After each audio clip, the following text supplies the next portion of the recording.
আসসালামু আলাইকুম। এখন আমরা আলোচনা করব স্ল্যাবের রেনফোর্সমেন্টের ডিটেলস নিয়ে। তো এইখানে আমরা একটা এই যে স্ল্যাব দেখতে পাচ্ছি। তো এইখানে যেটা লেখা আছে floor slab x direction reinforcement details, মানে এই যে স্ল্যাবটা টোটাল বিল্ডিংয়ের এই স্ল্যাবের যে এক্স ডিরেকশনের যে রেনফোর্সমেন্টটা হবে সেটা কিভাবে হবে সেইখানে তার ডিটেলস দেওয়া আছে। তো ফার্স্টে এখানে আমরা দেখি যে রিভার যে শিডিউল, এ নাম্বার যে স্টিলটা সেটা হচ্ছে 10 mm 6 inch centre to centre alternative crank. আর সি নাম্বারে হচ্ছে 10 mm 10 inch centre to centre top and bottom. এক নম্বরে হচ্ছে একটা 10 মিলি এক্সট্রা টপ, 2 নম্বরে একটা 12 মিলি এক্সট্রা টপ, 3 নাম্বার হচ্ছে দুইটা 12 মিলি এক্সট্রা টপ। আচ্ছা, এখন ফার্স্টে আমরা একটু এই জিনিসটা একটু আমরা বোঝার চেষ্টা করি। এখানে যে এল হয়ে আছে এবং এই প্রান্তে যে হুক হয়ে গেছে এই জিনিসটা। তো বিএনবিসি কোড অনুযায়ী 2020 অনুসারে বলতেছে যে স্ল্যাবের যে রেনফোর্সমেন্টটা আসবে এটা এন্ডে এসে এরকমভাবে হুক করে দিতে হবে। এবং এই ক্ষেত্রে তারা দুইটা কথা বলতেছে, যদি ক্যান্টিলিভার স্ল্যাব হয় সেক্ষেত্রে এইভাবে ব্যান্ড হয়ে যাবে, এবং যদি ক্যান্টিলিভার স্ল্যাব না হয়ে থাকে তাহলে এল করে দিতে হবে। এটার কারণ হচ্ছে আমরা যদি একটু হিসাব নিকাশ করি যে এইটা আসলে কত হবে এই লেন্থটা, সেটা হচ্ছে আমরা এখানে চলে যাই যে 10 মিলি স্টিলের জন্য বেসিক যে ডেভেলপমেন্ট লেন্থ এটা হচ্ছে 16 ইঞ্চি। তো এইখানে যদি এই বিমের হাইটটা 12 ইঞ্চি হয় এই বিমের, এবং এটা যদি আমরা যেহেতু 10 মিলি স্টিল ইউজ করতেছি, এখানে লেখাই আছে 10 মিলি স্টিল, তাহলে এটার বেসিক ডেভেলপমেন্ট লেন্থ আসতেছে হচ্ছে 16 ইঞ্চি। তাহলে কিন্তু আমরা এটা 16 ইঞ্চি পাচ্ছি না, কারণ বিমের হাইট কিন্তু 12 ইঞ্চি। তো সেক্ষেত্রে আমরা কোন সিস্টেমে চলে যাব, এলডিএইচ যে ফর্মুলাটা সেটা 12 ডিবি 12 ডিবি যেটা হচ্ছে সেটাতে এখানে কত আসতেছে, যদি 12 ডিবি আমরা ক্যালকুলেশন করি, 12 মাল্টিপ্লাই করতে হবে 10 mm যেটা স্টিলের ডায়া সেটা দিয়ে, তাহলে আসতেছে 4.8 মানে 5 ইঞ্চি। তো তাহলে এইটা কিন্তু আমরা অনায়াসে দিতে পারতেছি, কারণ বিমের হাইট 12 ইঞ্চি, আমরা 5 ইঞ্চি এইখান থেকে এতটুকু ডেভেলপমেন্ট দিতেই পারতেছি। এখন কথা হচ্ছে যে যদি যেহেতু এখানে আমাদের ক্যান্টিলিভার স্ল্যাব আছে, তো সেক্ষেত্রে কি হবে। তো ক্যান্টিলিভার স্ল্যাবের যে থিকনেস সেটা হচ্ছে 5 ইঞ্চি স্ল্যাব থিকনেস। তো এখানে দেওয়াই আছে স্ল্যাব থিকনেস 5 ইঞ্চি। তো তাহলে এইখানে যদি আমরা ওই 5 ইঞ্চি হুকই যদি আমরা ইউজ করি, মানে এল করে দিই, তাহলে কিন্তু এটা আমরা দিতে পারবো না।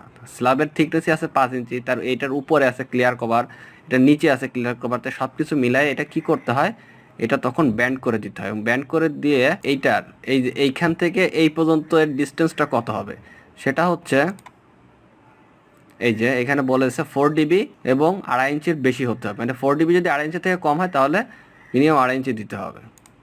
তো এটা আমরা হিসাব করি, তাহলে 4 ডিবি কত আসতেছে, 1.6 ইঞ্চি 4 ডিবিটা। তাহলে আমরা এটা দিতে পারবো না, আমাদেরকে মিনিমাম 2.5 ইঞ্চি বা 3 ইঞ্চি দিতে হবে।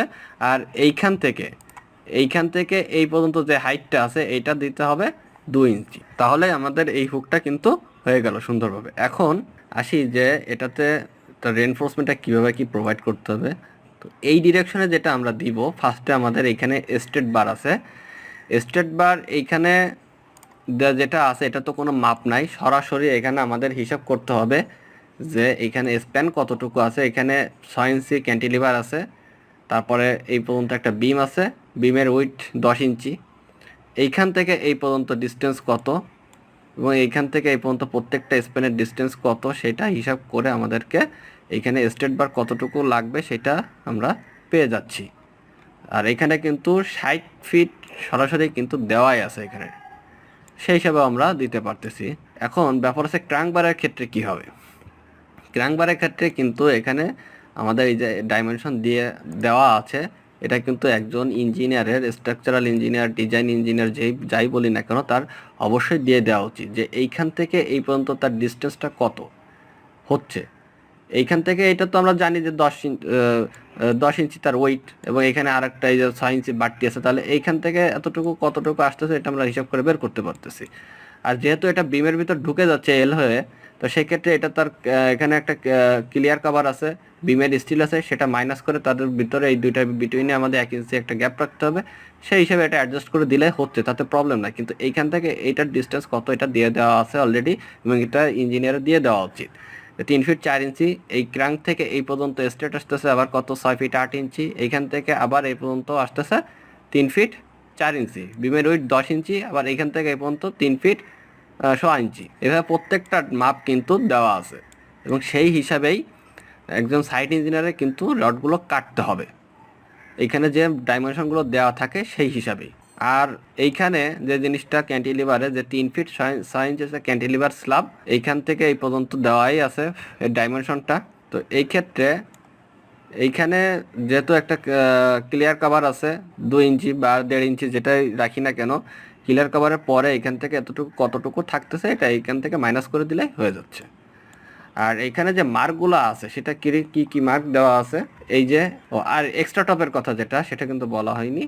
এক্সট্রা টপের যে কতটুকু মাপ সেটাও কিন্তু এখানে দেওয়া আছে। এই যে এখান থেকে এই পর্যন্ত এক্সট্রা টপ 5 ফিট 5 ইঞ্চির থেকে একটু বেশি 5.25 ইঞ্চি, আবার এখান থেকে এতটুকু কত সেটাও দেওয়া আছে গ্যাপ, এইখান থেকে এই পর্যন্ত গ্যাপ কতটুকু, এইখান থেকে এটার মাপ কতটুকু, প্রত্যেকটা ডাইমেনশন এখানে দেওয়া আছে এবং ইঞ্জিনিয়ারের সেগুলো দেওয়া উচিত অবশ্যই, প্রত্যেকটা মাপ দেওয়া আছে।